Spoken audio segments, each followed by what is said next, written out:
بسم الله الرحمن الرحيم. الحمد لله رب العالمين، والصلاة والسلام على خير خلقه وآله أجمعين. اللهم اشرح لي صدري ويسر لي أمري واحلل عقدة من لساني يفقه قولي. عزیزان و خوشویستان، سلام و رحمت و مهربانی خدای پروردگارتان لسر بێت. خۆشحاڵم کە جارێکی دیکە پێتان دەگەمەوە لە بەرنامەی سەرفرازان. ئومێدمان وایە بەرنامەی ئەو ڕۆژمان جێگەی ڕەزامەندی خدای پەروەردگار بێت و پاشان ببێتە مایەی سوود و دەرس و پند و بەرچاوڕوونی بۆ هەموو لایەکمان. یەکێکی دیکە لەو کەسانەی کە سەرفراز دەبن، لەو کەسانەی کە لە دنیادا بەختەوەرن، لەو کەسانەی کە لە دنیادا خۆشەویستی خوای پەروەردگارن و لەو کەسانەی کە لە ڕۆژی قیامەتێدا کەسانێکی سەرفرازن، کەسانێکن خوای گەورە خۆشی دەوێن، ئەو کەسانن کە بانگەواز دەکەن لە پێناوی خوای پەروەردگاردا، ئەو کەسانن کە دینی خوای پەروەردگار دەگەێنن، ئەو کەسانن کە خەڵک بەرەو ڕێنمونی دەکەن بەرەو ڕێگای ڕاست، کە خەڵک هیدایەت دەدەن بەرەو دینی خوای پەروەردگار کە لەسەر منهەجی پێغەمبەران سەلات و سەلامی خوای گەورەیان لەسەر بێت، داوە و بانگەواز دەکەن لە پێناوی گەیاندنی دینی خوای پەروەردگار بە خەڵک. خوای پەروەردگار دەفەرمێت: ومن أحسن قولا ممن دعا إلى الله. قسەی کێ لە هی ئەو کەسە جوانترە کە بانگەواز دەکات بۆ لای خوای پەروەردگار، کە خەڵک بانگ دەکات بۆ ڕێگای هیدایەت، کە خەڵک بانگ دەکات بۆ ڕێگای ڕاست، بۆ دینی خوای پەروەردگار خەڵک بانگ دەکات و بۆ ڕێگای پێغەمبەر صلی الله عليه وسلم، ئەو بەرنامەی کە پێغەمبەر هێناویەتی صلی الله عليه وسلم، خەڵک ڕێنمونی دەکات، هەوڵ دەدا کە خەڵک بەرەو ئەو دینە بێن و خەڵک ئاراستە دەکات بەرەو ڕێگایەکی دروست و بەرەو دینی خوای پەروەردگار. ئەو کەسە قسەی لە هەموو کەس جوانترە و قسەی ئەو کەسە لە هەموو کەس جوانتر و چاکتر و ڕێک و پێکترە. ئەنجا ئەو کەسانە سەرفرازن کە بانگەواز دەکەن بۆ دینی خوای پەروەردگار، خەڵک ڕێنمونی دەکەن بۆ چاکە و بۆ سەرڕێگای ڕاست. خوای گەورە دەربارەیان دەفەرمێت: والمؤمنون والمؤمنات بعضهم أولياء بعض. ئیمانداران هەندێکیان پشتیوانی هەندێکیانن و سەرخەری هەندێکیانن و دۆست و پشتیوانن بۆ یەکتر. ئەنجا ئەو ئیماندارانە سیفەتیان چۆنە خوای گەورە کە وەصفیان دەکات؟ دەفەرمێ: يأمرون بالمعروف وينهون عن المنكر. یەکێ لە سیفەتە هەرە گێرنگەکانیان ئەو ئیماندارانە، ئەو کەسانە سیفەتیان ئەوەیە کە ئەمر بە چاکە دەکەن، ڕێگەری لە خراپە دەکەن. ئەمر بە هەرچی چاکەیە کە لە شەرعدا چاکە ئەمری پێ دەکەن، خەڵک بەرەو چاکە ڕێنمونی دەکەن و ڕێگەری دەکەن لە خراپە، نایەڵن خەرێک بەرەو ئاراستەیەکی نادروست و ڕێگایەکی هەڵا و ڕێگایەکی گومڕایی خەڵک بڕوات. ئەمر بە چاکە دەکەن، ڕێگەری لە خراپە دەکەن. دوایی خوای پەروەردگار چەند سیفەتێکی دیکەی ئەو کەسانەمان بۆ باز دەکات. ئەنجا دەربارەیان دەفەرمێ: ئولائیکە سەیەڕحەموهم الله. ئەو کەسانە کەسانێکن خوای پەروەردگار ڕەحمیان پێ دەکات، خوای گەورە بەزەیی پێیان دادێتەوە. هەر کەسێکیش خوای گەورە ڕەحمی پێ بکات، شیاوی ئەوە بێ کە خوای گەورە ڕەحمی پێ بکا و بەزەیی پێدابێتەوە، بێگومان ئەو کەسە سەرفرازە، عاقیبەت خێرە و بەختەوەری دنیا و قیامەتە. ئەو کەسانە سیفەتیان ئەوەیە ئەمر بە چاکە و ڕێگەری لە خراپە دەکەن، خەڵک ئاراستە دەکەن بەڕەو ڕێگایەکی دروست، بەرەو دینی خوای پەروەردگار بانگەواز دەکەن و خەڵک دێن نەسەر ڕێگای ڕاست. ئەو کەسانە کە بانگەواز دەکەن بۆ ڕێگای ڕاست و ڕێگای خوای پەروەردگار، ئەو کەسانەی کە بانگەواز دەکەن لە پێناوی خوای پەروەردگاردا، ئەو کەسانە هەرچی لە ئاسمان و زەویدایە دوعای خێریان بۆ دەکات. رسول الله صلى الله عليه وسلم لفرمایشتێکە بۆ من باز دەکات، دەفەرمێ: إن الله وملائكته. خوای پەروەردگار بە ذاتی خۆی و بەو گەورەی خۆی و هەروەها فریشتەکانی خوای پەروەردگار، ئەنجا و ئەهل السماوات والأرض، ئەهلی ئاسمان کە هەرچی فریشتە و ئەوەی کە لە ئاسمان هەیە و هەرچی لەسەر ڕووی زەوی هەیە ئەهلی ئەرز، و هەروەها حتى النملة في جحرها وحتى الحوت. پێغەمبەر صلی الله عليه وسلم شتێکی تایبەتمان بۆ باز دەکات بۆ ئەوەی کە تێبگەین ئەو کەسانە پاداشتیان چەندە گەورەیە کە لە پێناوی خوای گەورەدا بانگەواز دەکەن و هەروەها خەڵک ڕێنمونی دەکەن. دەفەرمێ هەتاوەکو مێرولا لە کونی خۆیدا، ماسیەک لە ناو بەحردا، حوتێک لە ناو بەحردا، ليصلون على معلم الناس الخير. صلوات لسر أو كسددا كخلق برو خير آراست دكات کە خەڵک بەرەو چاکە دەبات کە خەڵک بەرەو دینی خوای پەروەردگار دەبات جا چاکتر لە دینی خوای پەروەردگار و ڕێگای خوای پەروەردگار هەیە بێگومان نەخەیر ئەو کەسانەی خەڵک بەرەو خێر و چاکە دەبن ئەو کەسانە خوای پەروەردگار لێیان خۆش دەبێت فریشتەکان دوعای خێریان بۆ دەکەن هەرچی لە ئاسمان و زەویدا هەیە تەنانەت مێرولەیەک لەناو کونی خۆیدا ماسیەک لەناو بەحردا دوعا بۆ ئەو کەسە دەکات و بۆ ئەو کەسە دەپاڕێتەوە کە خەڵک بەرەو ئاراستەیەکی باش دەبات و خەڵک بۆ خێر و چاکە ڕێنمونی دەکات لە فەرمایشتێکی دیکەدا پێغەمبەر دەفەرمێ صلی الله عليه وسلم معلم الخير يستغفر له كل شيء ئەو کەسەی کە خەڵک بەرەو خێر و چاکە دەبات ئەو کەسەی کە خەڵک ڕێنمونی دەکات ئەو کەسەی کە بانگەواز لە پێناوی خوای پەروەردگاردا دەکات دەفەرمێ هەموو شتێک دوعای خێری بۆ دەکات هەموو شتێک یعنی هەرچی کە لە ئاسمان و زەویدا هەیە بەدار و بەردیشەوە دوعای خێر بۆ ئەو کەسە دەکەن کە خەڵک ڕێنمونی دەکات و بانگەواز لە پێناوی خوای پەروەردگاردا دەکات با چەند نمونەیەک باسکەین لە ژیانی هاوڵانی پێغەمبەر صلی الله عليه وسلم و لە سەردەمی خۆماندا چەند نمونەیەک باسکەین کە مسلمانانی ڕاستەقینە چۆن بانگەواز دەکەن بۆ دینی خوای پەروەردگار بۆ ئەوەی ئێمەش چاو لەوان کەین بۆ ئێوەی ئێمەش لەوانەوە فێر بین چەند نمونەیەک ببیستین بەڵکو دەرسوپەندی لێ وەربگرین ئومو سولەیمی کچی مەلحانە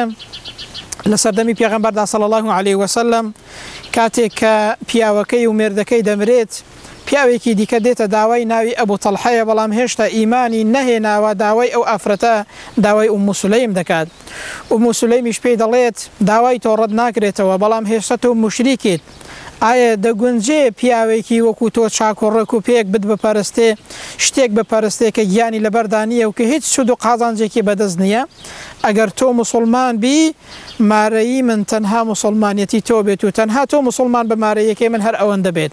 واتە بە مارەیەکەی خۆی بانگەواز لە پێناوی دینی خوای پەروەردگاردا دەکات بۆ ئەوەی کەسێک واز لە شیرک و بتپەرستی بێنێت بێتە سەر ڕێگای ڕاست بەڵێ ئەبوو تەڵحە مسلمان دەبێت دوایی ئومو سولەیمی کچی مەلحانە شووی پێ دەکات لەسەر ئەوەی کە مارەیەکەی تەنها مسلمان بوونی مێردەکەی بێت ئەوە بانگەوازکردنە لە پێناوی دینی خوای پەروەردگاردا بۆ ئەوەی کەسێک هیدایەت وەربگرێت بە مارەیەکەی خۆی بانگەوازی لە پێناوی خوای پەروەردگاردا کرد کەسێکی ڕێنمونی کرد وازی لە شیرک و بتپەرستی هێنا ئەو کەسا پاداشی لای خوای پەروەردگار پارێزراوە ئەو کەسا بۆی لە هەموو دنیا باشترە کە یەک تاکە کەس لەسەر دەستی ڕێنمونی و هیدایەت وەربگرێت بەرەو دینی خوای پەروەردگار بێت محەممەد عریفی بۆمان باز دەکات دەفەرمێ پیاوێک خەون با شێخ عەبدولعەزیز بن بازەوە دەبینێت لە خەودا پێی دەڵێ ئەی شێخ شتێکم پێ بڵێ کە زۆر خێر و چاک بێت بۆ ناوگۆڕ چ شتێک زۆر باشە چی بکەم دەفەرمێت شێخ عەبدولعەزیز لە خەودا ئاوا دەستی بەرز کردەوە هەتاوەکو لێم ون بوو هەر دەیفەرموو ئەگەر پێت دەکرێت بانگەواز لە پێناوی خوای پەروەردگاردا بکە دەیفەرموو بانگەواز کە لە پێناوی خوای پەروەردگاردا هەتاوەکو ون بوو ئاوا دەستی هەڵهێنا بوو دەیوت هەتاوەکو پێت دەکرێت لە پێناوی خوای پەروەردگاردا بانگەواز کە هەوڵدە خەڵک ڕێنمونی بکەی بۆ ئەو دینە و بۆ ڕێگای خوای پەروەردگار گەنجێک لە لەندەن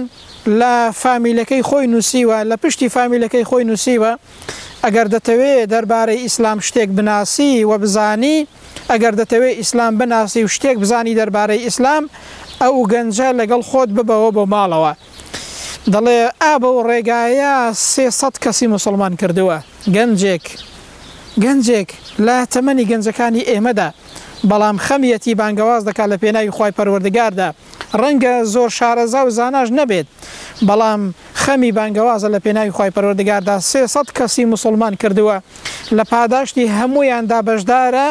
وەکو ئەوە وایە ئەو 300 کەسا کار بکەن قازانجەکەیان هەمووی بۆ ئەو کەسە بێت ئەو گەنجە ئەی گەنج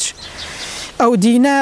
لە گەورەی و ڕەحمەتی خوای گەورە ئەوەیە کە هەموو کەسێک دەتوانێت بانگەوازکە لە پێناوی خوای پەروەردگاردا هەر کەسە و بە ڕێگای خۆی هەر کەسە و بە شێوازی خۆی هەر کەسە و بە پێی زانست و زانیاری خۆی هەموو کەسێک ئەو ڕۆ خاوەنی ڕاگەاندنی خۆیەتی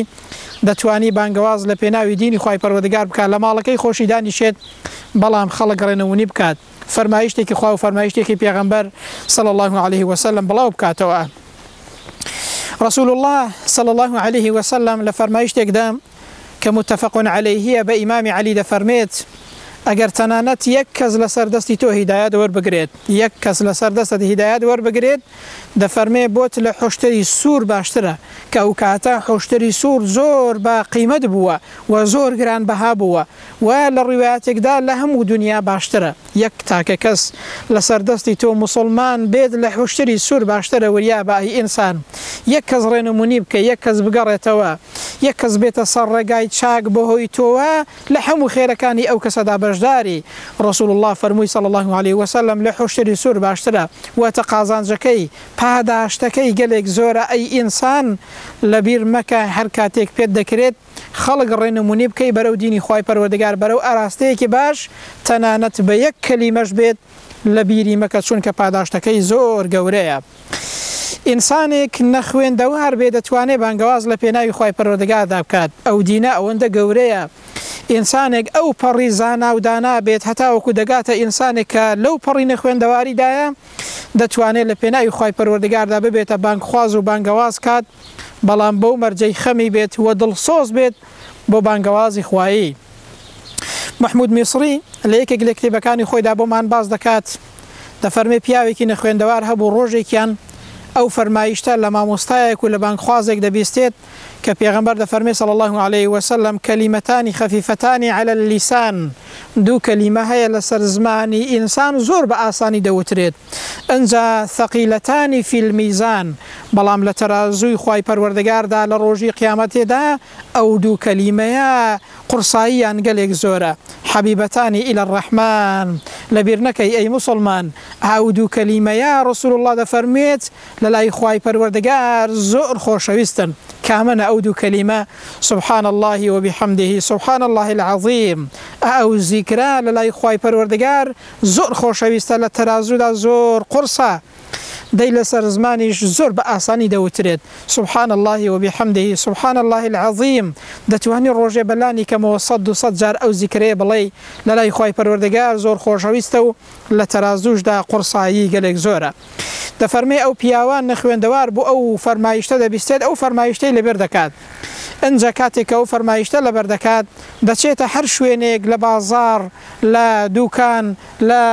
دەوام و دائیرە لە هەر شوێنێک کەسێک دەبینێ ئەو فەرمایشتەی بۆ دەخوێنێتەوە یەکسەر دەست بە فەرمایشتەکە دەکات و فەرمایشتەکە بۆ ئەو کەسە دەخوێنێتەوە کە گوێ لێ بووە زۆر بە دڵسۆزی بانگەواز دەکات تەنها یەک فەرمایش دەزانێت ئێمە ئەوڕۆ چەند دەزانین چەند کەس هەیە قورئان دەزانێت و فەرمایش دەزانێت چەند کەس هەیە فەرمایش دەبینێت لە فەیسبوک بەڵام ئامادە نییە فەرمایشتێکی رسول الله صلی الله عليه وسلم بڵاو کاتەوە ئەو پیاوان نەخوێندەوار بوو بەڵام لە دڵسۆزی و لە حەماسەتی بۆ ئەو دینە هەر کەسێک پێی بگەشتەیە ئەو فەرمایشتەی بۆ دەخوێندەوە دەفەرمێ هەتاوەکو ئەو پیاوە ڕۆژێکیان تووشی نەخۆشیەک دەبێت پێویست بوو بە عملیات و عملیاتی بۆ بکرێت دەچێتە لای دکتۆرێک کاتێک کە عملیاتەکەی بۆ دەکەن کە بەنجی دەکەن و کاتێک کە لە هۆش خۆی دەچێت کە عملیاتەکەی بۆ دەکەن کە بەهۆش خۆی دێتەوە ئەو کاتەش هەر فەرمایشتەکەی لەبیرە یەکسەر فەرمایشتەکە بۆ دکتۆرەکە دەخوێنێتەوە کە مسلمان نەبوو ئەو دکتۆرە یەکسەر دەڵێ ئەی دکتۆر کەلیمەتانی خەفیفەتانی على اللسان دوو کەلیمە هەیە لەسەر زمان زۆر قورسە زۆر سووکە تاوەکو کۆتایی فەرمایشتەکە ئەو فەرمایشتە بۆ ئەو دکتۆرە دەخوێنێتەوە کە مسلمان نییە دەفەرمێت دوای ئەوە کە فەرمایشتەکە دەخوێنێتەوە یەکسەر گیان دەسپێرێت و گیانی دەردەچێت و دەچێتەوە خزمەتی خوای پەروەردگار و دەمرێت ئەو دکتۆرە زۆر پێی سەیر دەبێت ئاخر ئەو پیاوە کاتێک لە عملیاتەکە بەهۆش خۆی دێتەوە ئەو فەرمایشتە و ئەو قسەیەت چ بوو کردی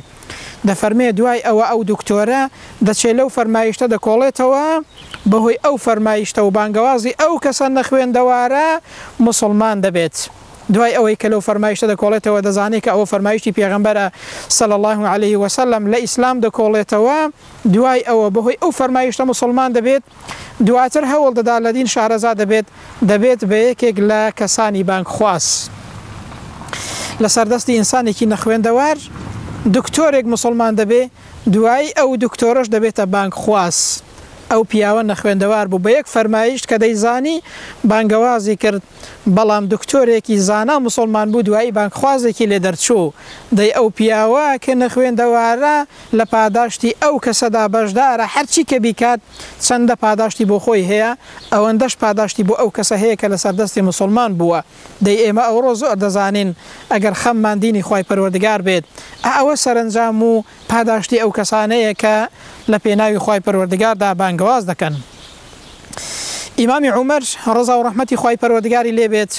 کاتێک کە وەفدێک دێتە لای پرسیاری کەسێک دەکات کە پێشتر کەسێکی خراپ بووە دەڵێ فڵان کەس چۆنە لە لاتان کە دەزانێ ئەو پیاوە تووشی گوناه و تاوان بووە دەڵێن وەڵا کە فڵان کەس پیاوێکی خراپە و عەرەق و مەشروبات دەخواتەوە کەوتۆتە ناو گوناه و تاوانەوە. ئیمامی عومەر واز نایەنێت خەمی بانگەواز و دینی خوای پەروەردگارە خەمی ڕێنمونیکردنی خەڵکە هەڵدەستێت نامەیەکی بۆ دەنووسێت ئاەتێکی تێدا دەنووسێت کە خوای گەورە دەفەرمێ غافری الذنب قابل التوب شديد العقاب ذي الطول لا إله إلا هو إليه المصير. ئەو خوای پەروەردگارە چۆنە لە گوناه خۆش دەبێت تەوبە قبول دەکات ئەنجا سزاشی زۆر بە ئێشا خاوەنی فەزڵ و چاکەیە وەریا بە ئەی ئینسان لە نامەیەکدا ئەو ئاەتە بۆ ئەو تاوانبارە دەنووسێت ئەنجا ئەو وەفدە کە دەڕۆنەوە دەڵێ ئەو نامەیە بدە بەو کەسا کە تووشی گوناه و تاوان بووە و تووشی تاوانباری بووە. ئەنجا ئەو وەفدەیە کاتێک کە دەڕۆنەوە ئەو نامەیە کە ئیمامی عومەر پێیدا ناردوون بۆ ئەو کەسەی دەبن کە کەسێکی تاوانبارە و عەرەقخۆر و مەشروب و تووشی گوناه و تاوان بووە کاتێک کە نامەکە دەکاتەوە و دەیخوێنێتەوە ئاەتەکە دەفەرمێ باز لەوە دەکا کە خوای پەروەردگار لە گوناه و تاوان خۆش دەبێت کە خوای پەروەردگار تەوبە قبول دەکا بەڵام بزانە ئەی ئینسان شەدید العقابیشە خوای پەروەردگار سزای زۆر بێشە بۆیە ئەو تاوانبارە دەڵێ بەڕاستی خوای پەروەردگار هەم ئومێدم پێدەبەخشێت بەو ئاەتە و هەمیش بەڕاستی دەمترسێنێت کە واز بێنم لە گوناه و تاوان بۆیە بەهۆی ئەو نامەیەوە واز لە گوناه و تاوان دێنێ و تەوبە دەکات. ئەنجا کاتێک ئیمامی عومەر ئەوە دەزانێت دەفەرمێ یارمەتی دەری براکەتان بن لەسەر چاکە کاتێک دەبینن کەسێک تووشی گوناه و تاوان بووە خەمتان بێ کە بگەڕێتەوە بۆ لای خوای پەروەردگار و خەمتان بێ کە تەوبە بکات بەر لەوەی کە بمرێت ئاوا بانگەوازیان دەکرد و خەمیان دینی خوای پەروەردگار بوو. ئەنجا ئەبوو قیلابە دەڵێ ئەبوو دەردا بەلای پیاوێکدا تێدەپەڕێت کە تووشی گوناه و تاوان بۆ گوناه و تاوانی دەکرد خەڵک سەرزەنشتی دەکرد و وەقسەیان پێدەوت دەفەرمێ ئەبوو دەردا لێیان نزیک دەبێتەوە و دەفەرمێ کاکە وازی لێبێنن ئەوە تووشی گوناه و تاوان بووە ئایا ئەگەر کەوتایەتە ناو چاڵێکەوە دەرتان نەدەهێنا لەو چاڵە دەڵێن بڵێ دەفەرمێ دەی ئەو برایەتان تووشی گوناه و تاوان بووە کەوتۆتە ناو چاڵی گوناه و تاوان کە خود زۆر خراپترە لە چاڵێکە بۆ خۆی بەجەستە بکەوێتە ناوی دەی خەمتان بێت بۆ ئەوەی کەواز لە گوناه و تاوان بێنێت کاکە ئەگەر ئەو کەوتایەتە ناو چاڵێک دەتان دەهێنایەتەوە دەی ئەو پیاوە کەوتۆتە ناو گوناه و تاوان سوپاسی خوای پەروەردگار بکەن ئێوە گوناه و تاوان ناکەن سوپاسی خوای گەورە بکەن و یارمەتی دەری براکەتان بن بۆ ئەوەی کەواز لە گوناه و تاوان بێنێت نەسیحەت و ئامۆژگاری بکەن بۆ ئەوەی کە تەوبە بکات بگەڕێتەوە بەلای خوای پەروەردگار. ئەوە چەند نمونەیەکە لە پیاوچاکان چۆن بانگەوازیان بۆ دینی خوای پەروەردگار کردووە کەواتە ئێمەش دەوێت بە ئەندازەی ئەوەی کە دەیزانین خەممان بێت کە خەڵک هیدایەت وەربگرێت خەممان بێت کە خەڵک کاتێک کە گوناه و تاوان دەکات تەوبە بکات و بگەڕێتەوە بۆ دینی خوای پەروەردگار ئەو کەسانە پاداشتیان گەلێک زۆرەکە خەڵک ڕێنمونی دەکەن بۆ ڕێگای ڕاست و بۆ دینی خوای پەروەردگار بانگەواز دەکەن لە پێناوی خوای پەروەردگاردا. بانگەوازکردن بۆ ڕێگای خوای پەروەردگار وەزیفەی پێغەمبەرانە و پیشەی پێغەمبەران بووە سەڵات و سەلامی خوای پەروەردگاریان لەسەر بێت جا چاکتر لەوە هەیە کە ئینسان کاری پێغەمبەران بکات کە ئینسان دەستی لە کاری پێغەمبەراندا بێت پێغەمبەران هەمویان بانگەوازیان کردووە بۆ ڕێگای ڕاست و بۆ دینی خوای پەروەردگار. خوای گەورە دەفەرمێ ئەی پێغەمبەر صلی الله علیه وسلم پێیان بڵێ قل هذه سبیلی ئەوە ڕێگای منە کە ڕێگای ئیسلامە أدعو إلى الله من بانگەواز بۆ ڕێگای خوای پەروەردگار دەکەم على بەسیرەتین لەسەر بەرچاو ڕۆشنی و لەسەر ئەوە کە شارەزای ئەو ڕێگایە بی کە بانگەوازی بۆ دەکەی ئەنە ومن اتبعني دەفەرمێ بڵێ من خۆم و ئەو کەسانەی کە شوێن من کەوتون بانگەواز دەکەین بۆ ڕێگای ڕاست و بۆ دینی خوای پەروەردگار جای ابن تیمیە دەفەرمێت بەڕاستی واجبە لەسەر هەر کەسێک کە شوێن ئەو پێغەمبەرە دەکەوێت صلی الله عليه وسلم بانگەواز لە پێناوی خوای پەروەردگاردا بکات و دەعوە بکات بە ئەندازەی ئەوەی کە دەیزانێت خەمی بێت و بانگەواز کات. یەکێکی دیکە لە زانایان دەفەرمێت بەڕاستی واجب و حەقە لەسەر ئینسانی ئیماندار ئەوەی پێغەمبەر بانگەوازی لە پێناودا کردووە و ئەوەی پێغەمبەر صلی الله عليه وسلم ڕایگەیاندووە ئێمەش بە ئەندازەی توانای خۆمان ڕای بگەێنین و هەروەها بانگەوازکەین. بانگەوازکەین ئەوەی کە پێغەمبەر بانگەوازی بۆ کردووە ئێمەش بانگەواز بکەین لەو پێناوەدا و ئێمەش بانگەواز بکەین بۆ ئەو ڕێگایەی کە پێغەمبەر صلی الله عليه وسلم بانگەوازی بۆ کردووە. ئەو پێغەمبەرە صلی الله عليه وسلم جاری وا هەبوو زۆر خۆی ئەزیەت دەدات بۆ ئەوەی کە خەڵک ئیمان بێنێت، زۆر خەفەتی دەخوارد. فلعلك باخع نفسك على آثارهم إن لم يؤمنوا بهذا الحديث أسفا. جاري وهبو بيغمبر صلى الله عليه وسلم فلعلك باخع نفسك يعني زور خوي أزيد داخليك بو خوي بكوجيت، يعني وكبلي لا حماستي بو أو دينه وخمي أو ديني زور خوي أزيد دا وزور خفتي دخوارد بويك خلق إيماني ندهينا. دي أو روز زور مسلمان هي باكي نية هەر کەسێک حکم دەکات، چاکە دەکات، خراپە دەکات، وڵا دەبەرەو چه ئاراستەیەک دەڕوات خۆی بە شوێن کەوتەی ئەو پێغەمبەرەی دەزانێت. ئەو پێغەمبەرە زۆر خەفەتی دەخوارد کە خەڵک ئیمان نێنێ و نێتە سەر ڕێگای ڕاست. ئەو پێغەمبەرە چەندە بە خەڵکەوە ماندوو بوو کە قسەیان پێدەوت بەڵام هەر بانگەوازی دەکرد. بەڵام ئەوڕۆ زۆر لە مسلمانان هیچ باکیان نییە خەڵک ئیمان بێنێ یاخود ئیمان نێنێت، یاخود بێتە سەر ڕێگای ڕاست، یاخود نێتەوە بە بکە یاخود نەیکات. ئەو کەسەی بانگەواز دەکات جوانترین و چاکترین قسە دەکات. ومن أحسن قولا ممن دعا إلى الله. ئەو کەسەی کە بانگەواز دەکات پاداشتی زۆر گەورەی هەیە. چەندە ئەو کەسە کە تەوبە دەکات و دەگەڕێتەوە پاداشتی هەیە، لە هەموو پاداشتەکەی ئەو کەسەدا بەشدارە. رسول الله بمن باز دكات صلى الله عليه وسلم دفرميت من دل على خير فله مثل أجر فاعله. أو كسيك ببيتا دليل خير ورقاي راست، أو كسي ببيتا معي خير بو خلق وخلق رينموني بكات لباداشتي همو أو كسانة دا بجدارة كدقرينه بو رقاي راست. وكو أواية شندين كس لما عملك بوتو كار كانوا پاداشتكيان بوتو بي وقازانجكيان بوتو بيت شند بو خويان قازانجا اوندش قازانجكي بوتو بيت. وريابا إنسان پیغمبر دا فرمي صلى الله عليه وسلم معلم الخير يستغفر له كل شيء. او كسي خلق برو شاكو خير رنموني دكات حمو كسيك دعاي بو دكات بو دا بارتوا خواهي پروردگار بسر هاتێک من بۆ باز دەکات لە سوورەتی یاسیندا مؤمنەکەی ئالی یاسین کاتێک بانگەواز دەکات بە خەڵک دەڵێت وجاء من أقصى المدينة رجل يسعى قال يا قوم اتبعوا المرسلين. خەڵک